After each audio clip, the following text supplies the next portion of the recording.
What is going on, YouTube? Welcome back to Fireside Rangers. I'm your host, Eric Wilson. Today, joined by my co-hosts, Will Cohen and Dylan Vigna. Today, it's a good vibes type of episode. The Rangers have officially won the 2023-24 President's Trophy. They are the number one team in the league. With just a couple games remaining for the other teams, our regular season is pretty much done. So there is a lot to celebrate in Rangers Town right now. So we're going to pretty much do a little bit of a season recap here, talk about all the good things that went right and the few things that went wrong. And then later on in the video, we will discuss some potential playoff matchups because as of right now, at 5:23 on Tuesday, April 16th, there are still 4 teams that the Rangers could face in the first round. I'm pretty sure that is going to be decided tonight because I think all of them play, but it could be Detroit, Washington, Pittsburgh, or Philly. So we'll get into that whole thing too. But before we do, make sure you guys like, subscribe, ring that bell to not miss notification. Dylan just filled me in. Pittsburgh doesn't play tonight, but I know they can be eliminated if a few things happen. So we'll get into that too. Well, I don't know. I was doing the intro and you lost me now. I'm just going to say like and subscribe. Thank you. Will, how are you doing today? I'm doing good. I'm hanging out with my dog right now. He's sleeping on the couch, but it's a good day. It's warm here. It's like 80, which is nice. So Nice. How about you, Dylan? Doing great. Great day to recap what was a wild up and down roller coaster year emotionally, I would say, for all of Ranger Town. But they went out last night and they did what they had to do to take their claim as the best team in the league. Yeah, so it was a pretty amazing season, a historic one to say the least. A lot of franchise records set, 114 points on the year, franchise record, 55 wins, franchise record, 28 comeback wins, franchise record right there. So again, big season for the Rangers that had a lot of big moments here. So I want to go through quick and I want to hear everyone's biggest moment from the season. I know to me easily, I'm probably going to say the Stadium Series. damn it. You can choose the same one as me. I mean, like being down by that many goals to the Islanders in an outdoor game where the Rangers were already undefeated in outdoor games. I was like, man, it's gonna come to an end. We're finally gonna lose outside. And then all of a sudden, just the heroics came through, overtime win, incredible. And I'll never forget where I was. I was about 6 feet that way on my couch.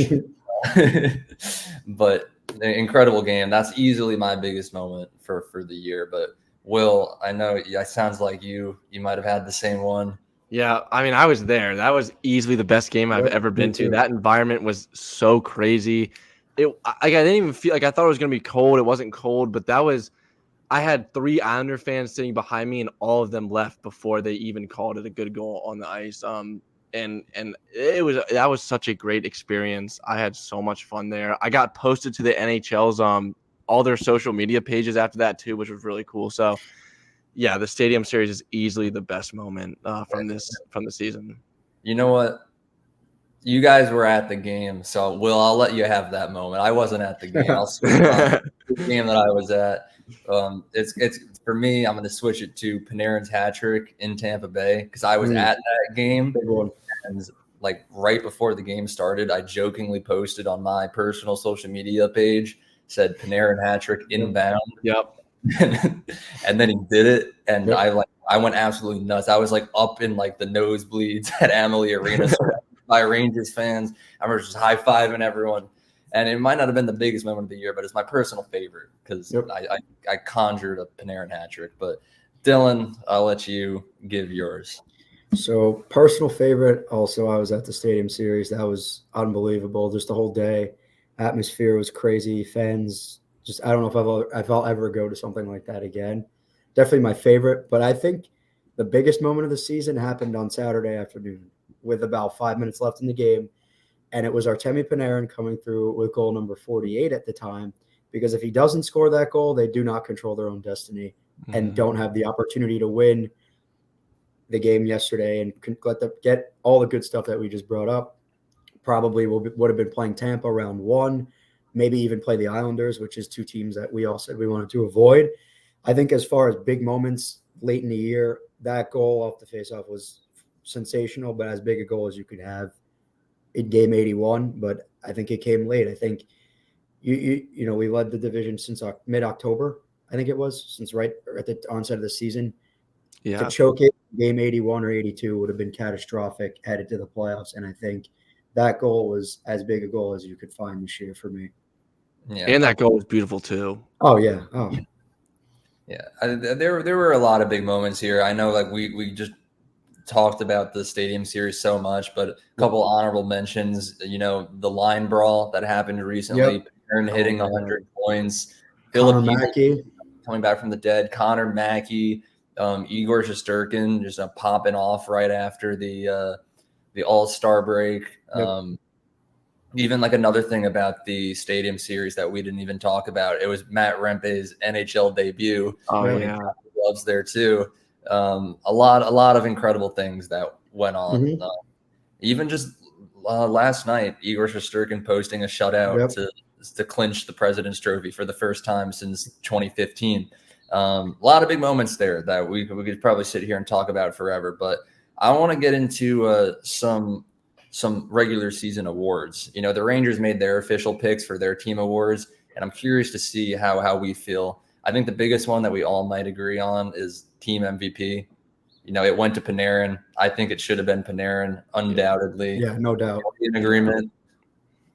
I'm in agreement, yeah. I don't know where they would be without him. So let's just take a minute to pause and just really appreciate Artemi Panarin. Talk about a career year heading into the season. His highest career point total in a season was 96, I believe.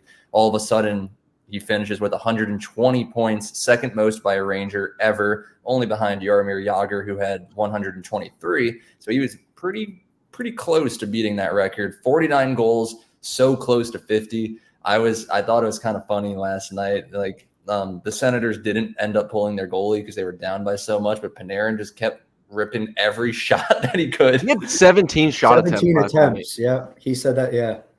He really wanted that 50th goal, and unfortunately he couldn't do it. It would have been really cool to see him do it, but I don't know. At the end of the day, it's a new Panarin. I think heading into the playoffs, every single person needs to just shave their head and maybe I mean, like, it's incredible. Like, look back at after last season, the amount of hate that Panarin got, not from us, of course, we would never have, but just from Rangers fans in general because of his poor playoff performance. Yep. And then he just goes on a journey of self-discovery over summer. He shaves his head. Then he gets arrested for shooting a gun somewhere in Russia. And I was like, at that point, that was awesome. At that point, I was like, maybe the shaved head thing was a failure. You know, he shaved his head, then he went crazy in Russia. But no, he just comes back. The demons were vanquished from his hair or whatever it was that he said. And he had the best season of his career, not even just offensively with the points, defensively too. Last year, he had over 100 giveaways. I don't know exactly how much he had this year, but I promise you. I can get that for you. It's a money puck somewhere. I promise you it wasn't as much as he had last year, and he made a lot of takeaways this year. He played really good, but that's enough glazing from me. I'll let Will take over. Dude, I posted this morning. ESPN, their player projection, they had him projected for 82, not even 82 points, 80 points, under a point per game. I think he's been under a point per game once in his career, and then he finishes with 120. So he finished with 40 more than ESPN said that he would finish with, and that's that they have the exclusive rights to the NHL. Like, seriously, it's Panarin. I get he had a down year last year, but who cares? Like, it's Artemi Panarin. Like, he's never had under a 90-point season with the Rangers. So, like, but he has been so good this year. Like, without him, they wouldn't be where they were this season. And I remember so many people saying they wanted to trade him after the playoff. I hope they're eating their words right now, and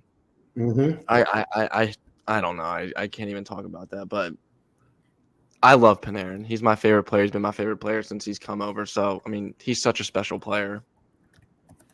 I agree. My favorite player too. I think he's the best. I think he's the best free agent signing definitely in Ranger history, and he's getting damn close to being the best free agent signing in NHL history. Seriously, I mean, what this guy does year in, year out, point production. He made Jesper Foss a 20-goal scorer way back when in 2019. What he's done for Alexis Lafreniere, tremendous. Just it's watching him play is a pleasure. And now that he's shooting the puck more, I'm not surprised at all that he had almost 50 goals. And then also Eric on the stats, Panarin, 20, 23, 24 takeaways, 34 takeaways this season. And last season compared to last season where he had only – sorry, I just had it went away. Last season he had 102 giveaways. This year, 72 giveaways, so cut down on that. Had 36 takeaways last year and 34 this year.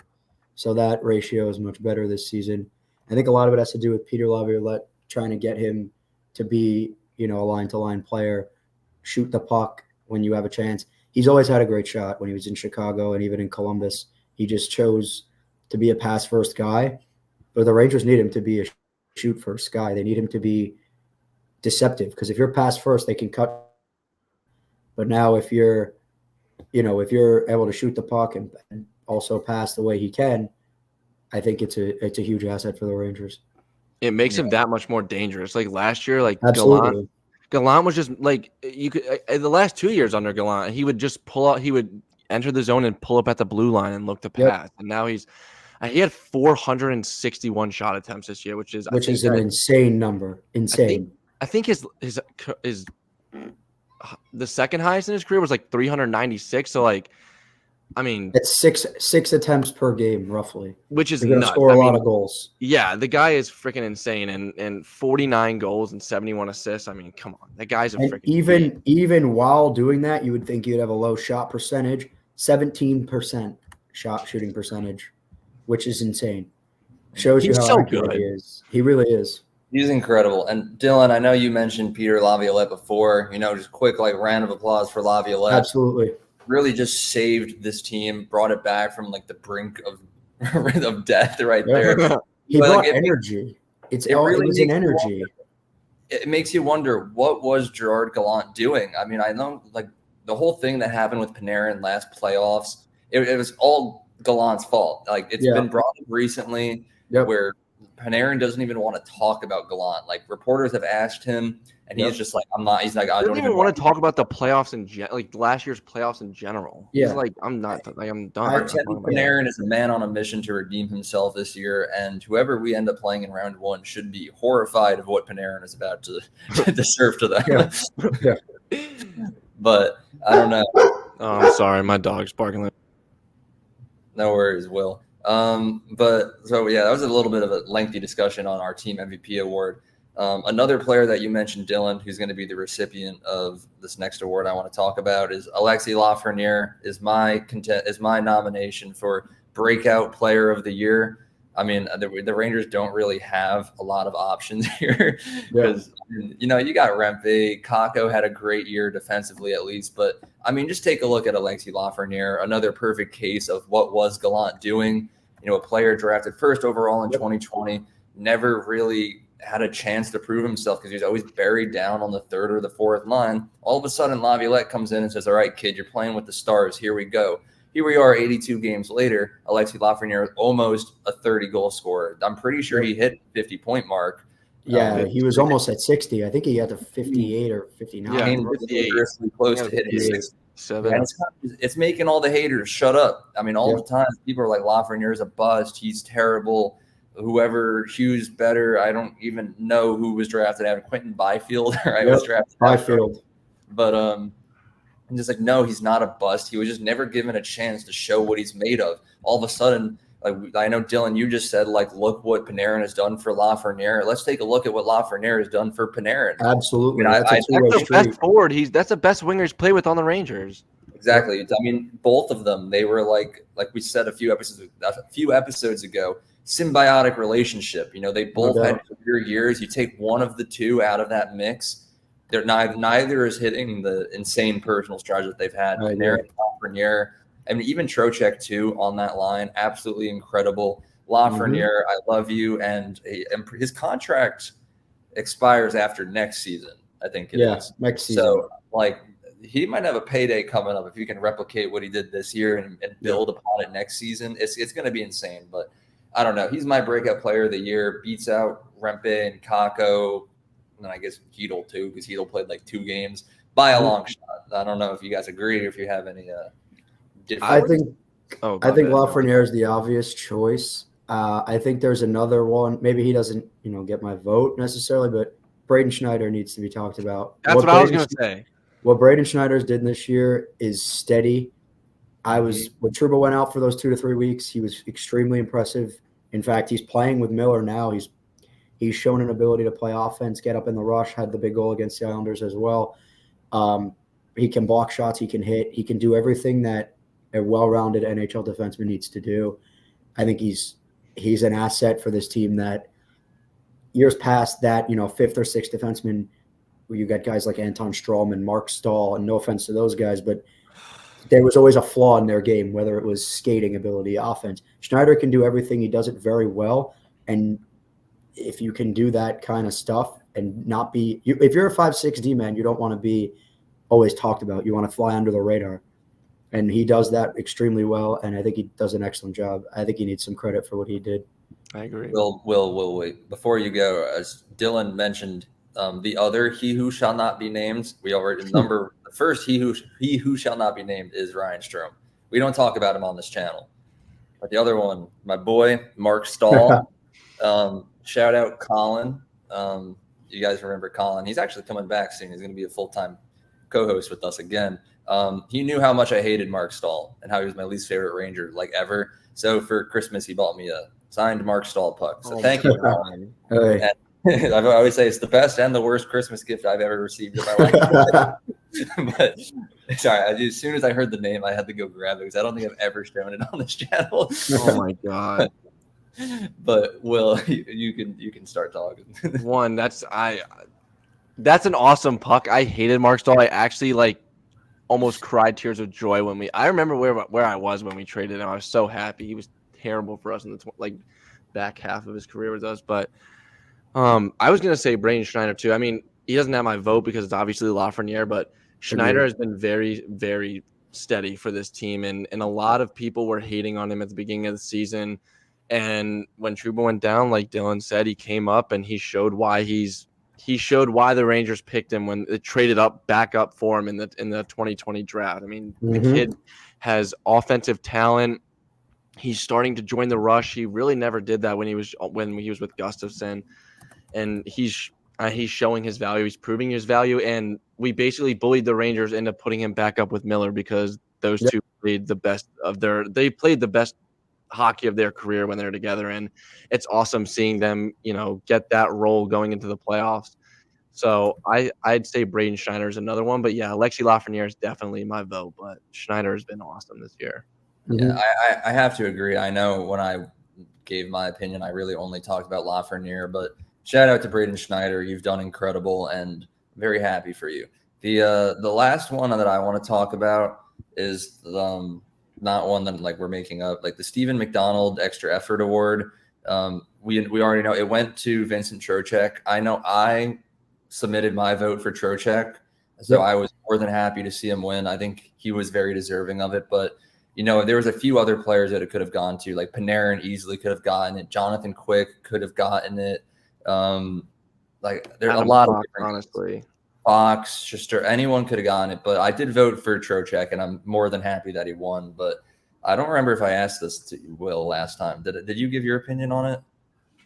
I think I did. I think I said Quick, but I'm kind of starting to think Fox could have been up there too, because obviously he missed 10 games. He was kind of slow coming back, but once he came back into the lineup, but Lindgren, yep.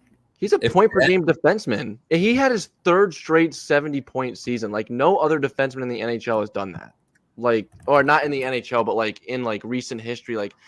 We haven't had one. I can't remember who it was, but 3 straight 70-point seasons, and he had 17 goals, and he was a point-per-game defenseman. And he missed 10 games on top of that. The guy's a freaking stud. People were doubting him when he came back. Never doubt him, but yeah. I think Trocheck deserved to win the Stephen McDonald Extra Effort Award, definitely. Who knows? Maybe if Matt Rempe played a full season, maybe he could have won. But I don't know. I'm very happy with Trocheck. Dylan, who did you vote for if you did? I put a vote in. I also voted for Trocheck. I just think, the whole score forecheck, back check, Trocheck thing, that's what that award's about. It's not about necessarily the best player for me, at least. I think it's, who's bringing something to the table every night, who's doing something that the team needs. He did it all year. Face-off percentage, tremendous. Little things like that. I know we spoke about the Panarin goal earlier, but none of it happens if Trocheck loses a draw, which he very rarely does. I think little things like that and things that contribute to wins, he does them every night, even if he's not scoring goals. Had some big goals too on top of it. If goal in Boston in overtime, I remember, was a huge one. He scored both goals. Yep, both goals in that game. So shootout winner a couple games ago too. Yep, shootout winner against the Isles, shootout winner against the Avalanche. So he's come up in big spots. I think based on what that award means, obviously, for the Rangers, it's our kind of baby, I would say, our big award. I think it went to the right person for sure. Yeah, I mean, it's in the name of the award, extra effort. It's not about either your biggest superstar. It's about the guy who's going out there and doing the things that need to get done, even if you don't really want to do it. Like you said, Dylan, forecheck, backcheck, trocheck sums it up right there. I know I said that was the last one, but just really quick, one word answers from everyone.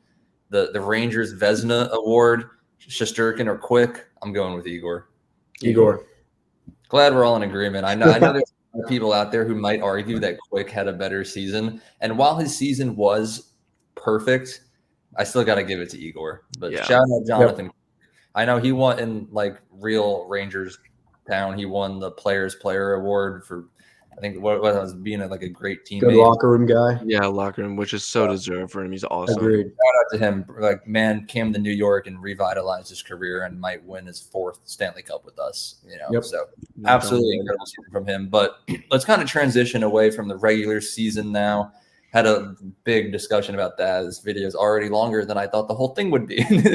But it's all right. We're having fun. Playoffs. The Rangers still don't know who they're going to play yet. I think the best way to start off with it is to just go around the room and say, who do we want the Rangers to play? Because me personally, in a perfect world, we'd take on Philly. Now, I don't even care about realistic odds. Just who do you want to play? Because my order would go Philly, I want to play the most, then Detroit, then Washington, then Pittsburgh. Yeah, I'm the same. Philly, then Detroit, then Washington, then Pittsburgh. Actually, I'd put Washington above Pitt. Not Pitt. I mean the Red Wings. But now that I'm thinking about that, I'm keeping it the same as what you said. Actually, I'm different here. I'm thinking I like. I don't know if wishing to play anyone is necessarily a good strategy either. Yeah. But if I had to pick my ideal, I would go Detroit, Washington, Philadelphia, and Pittsburgh are the bottom 2. I didn't like what we put on display against Philly last week at all. I thought that was alarming. I think that's something that Tortorella can galvanize his group around. Pittsburgh is the obvious. Sidney Crosby is the X factor, and he would be the best player in that series, no doubt about it. Detroit, I think, for me, has a lot of holes on the back end. They could score. Don't get me wrong. They could score. Goaltending, defense, I just don't know how. That could be 5-4 games every night kind of thing. We can play those games. I'm not worried about that. Scoring's not an issue with this team. Detroit also takes a lot of penalties and does not exactly have a great penalty kill. I'm pretty sure they're middle of the road. All stuff that contributes into that for me. But, I think anybody but Pittsburgh is where I'm at. As long as I don't know one wants Pittsburgh. We're definitely all in the same agreement with that. Where anyone but Pittsburgh. Sidney Crosby has just become carrying them. He's carrying them. He's just became Jesus. And I'm absolutely terrified of it. I don't care if we won the President's Trophy. I still fear the Penguin. But we talked about who we want to play, who we don't want to play.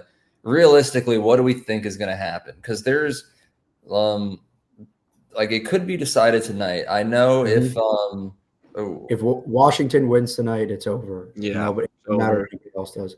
Sorry, I opened up Instagram to pull up the clinching scenarios, and I just saw that Jack Edwards is retiring after the season. Thank God, I saw that too. Hallelujah. I do not like Jack Edwards. I hate him. Oh God. Sorry, that was a little bit of a side thing. I just opened it up and saw that. I had to stop talking for a second. Basically, the way Shut up. Basically, the way I understand it with the clinching stuff. Yeah, I have it right here, Dylan. Loses. Oh, you got it? All right, shoot. Yeah. The Capitals will clinch if they defeat the Flyers in any fashion. Yep. I think that's going to happen. that seems like it's the most likely at this point. Then the Red Wings will clinch if they defeat the Canadiens in any fashion, and the Capitals lose to the Flyers in any fashion. I mean, that's also. I mean, what kind of performance is Philly going to put on? I mean, you would think they would put something out there because, they can still get the playoffs. Washington's not that good. All these teams have like the same amount of points. Yes. They're all like middle of the pack teams that definitely should not be in the playoffs. But I think the only reason that, we all said Pittsburgh and obviously brought that up. Pittsburgh, I think, is a better team than what they have record-wise and have shown on film this year. They've gotten some bad luck. They started out with some brutal goaltending. Nedeljkovic has actually come in and kind of stabilized that for them. But I don't know. I think most realistic, I would say, is Washington wins the game tonight and it's all over. Yeah, as a hockey fan, I want to see these teams battle it out. Yeah, because I'm pretty sure the way that it works, I mean, like we just confirmed, if Washington wins tonight, they're in. If they lose and then Detroit wins, they're in. Mm-hmm. If both teams lose and then Pittsburgh wins their next game, they're in. And then I guess for Philly to I'm assuming there's a lot of things that need to happen for Philly to get it. Philly's not a lot. It's a lot of people. I think it's regulation losses for everyone. Philly can't even go to overtime tonight. If they go to overtime, they're done. Yeah, I don't because Washington will get a point, Philly will get a point, and I guess the overtime tiebreaker scenario. I said that Philly was the team I wanted to play the most, but I don't even want to waste my breath talking about it in like the realism part. Like, Philly's not making the playoffs. No. It's going to be the Capitals make the playoffs this season. It's going to be Washington, I think. I will delete the channel. But my fingers were crossed just in case it happens, because knowing my luck, it will. But yeah, I'm going to have to go with Washington. I think they'll just easily walk past Philly. And if that doesn't happen, then Detroit's going to get in. I don't see Pittsburgh making it. As incredible as Crosby has been, he can keep getting the Penguins as many wins as he can. But,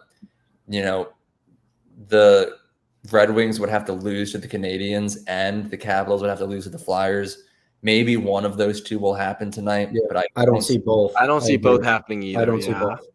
I think the only thing that could help Pittsburgh is the Islanders may not play everybody tomorrow because they know their first round matchup. Yeah. If it does get to that point and both of the teams they need to lose today lose, maybe.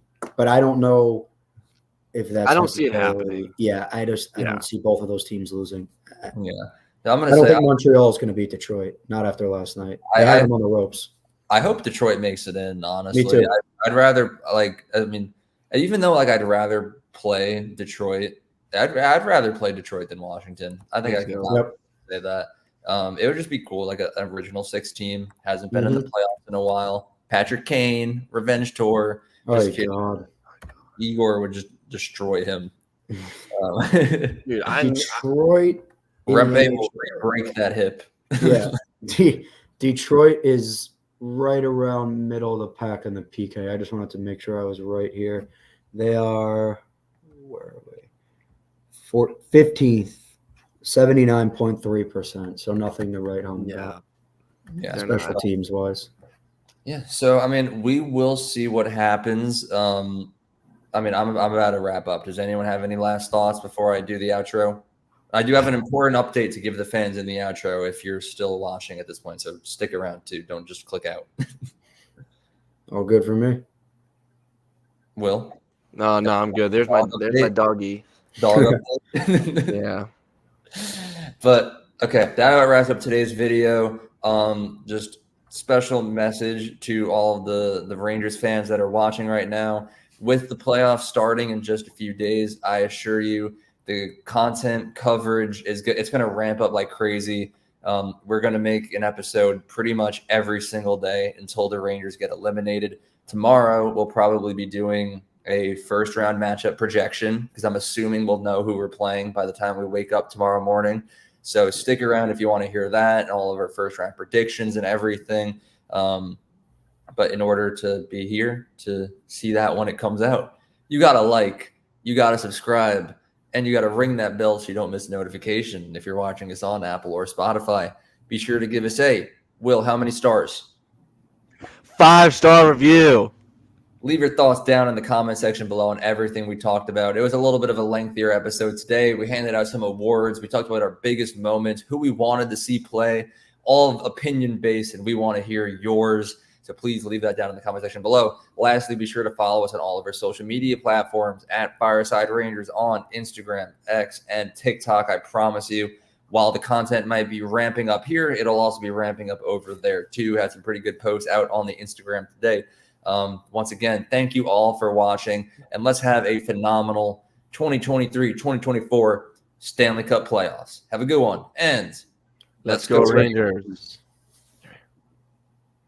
Say bye, doggy.